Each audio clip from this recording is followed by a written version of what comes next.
So they're allies now, but eventually they'll turn against each other. All right, so now I want to talk about the Freemasons. Because the Freemasons, we'll talk more about the Freemasons later, okay?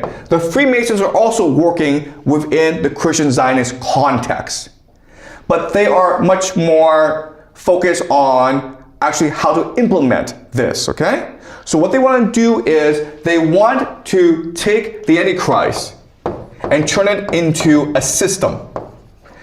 And this system we discussed last semester, it's called Pax Judaica. What is Pax Judaica? Pax Judaica is that Israel controls the world through AI, okay, an AI surveillance state. Okay? Or their exact words is Holy Empire.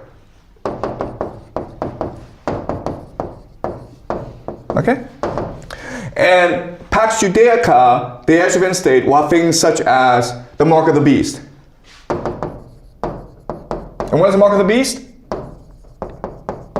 It is digital ID.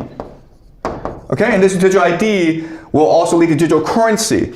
And they can actually put a microchip or a QR bar in your forehead, and this will be considered the mark of the beast, okay? And it's all part of the Christian Zionist eschatology.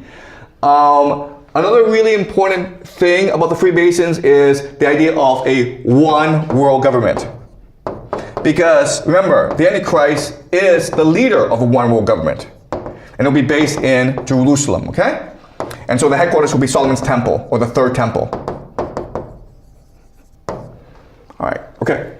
So these are the, and then you have the Islamic eschatology, okay? In the Islamic eschatology is a response to all these other eschatologies, where they say that when the system is created, it'll be called Dajjal, the Antichrist, okay?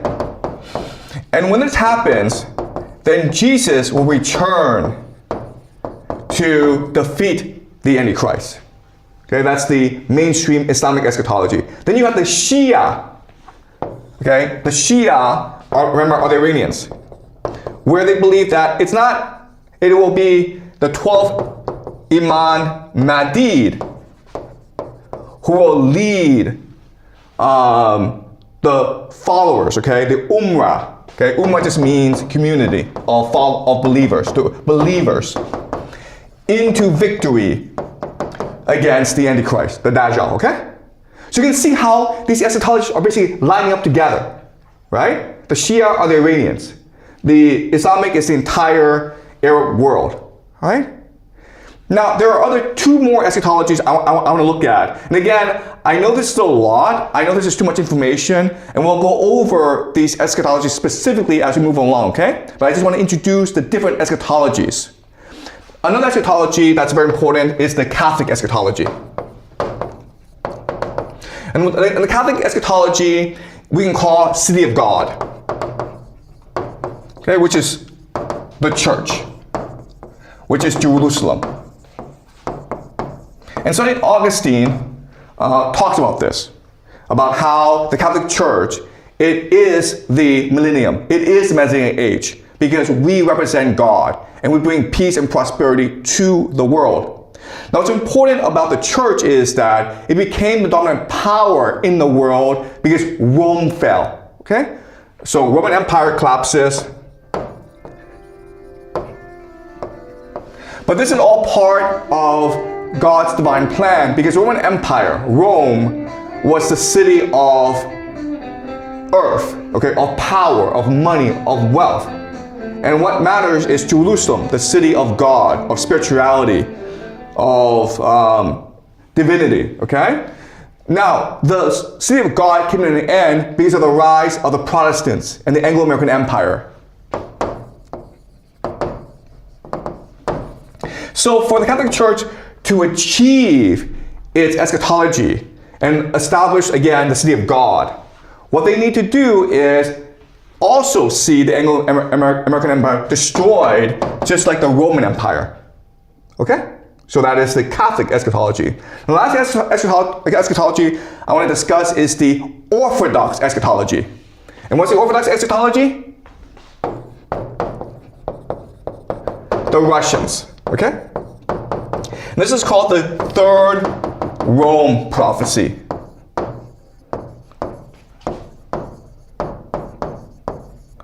Okay? The Third Rome prophecy is basically that Moscow will become the third Rome. Okay, the first Rome was Rome, second Rome was Constantinople, and the third Rome will be Moscow. And also what's really important to appreciate is that there will be no fourth Rome. So when Moscow becomes the third Rome, history ends. Okay, and peace and prosperity will come to the world. Okay, so what does this mean? It means that Russia will unite the Orthodox world. Okay, so right now the Orthodox world is split into Eastern Orthodoxy and Greek Orthodoxy. Okay, and something that is very important that this prophecy says is that the Russians will defeat Turkey in a war, and then have the Greeks return to Constantinople, which is modern day Istanbul. Okay, that's what the prophecy says. And so you look at all these different eschatologies, okay? And again, guys, this is the majority of the world, right? If you actually look at the convergence points, you come to some startling conclusions, okay? So let's look at the convergence.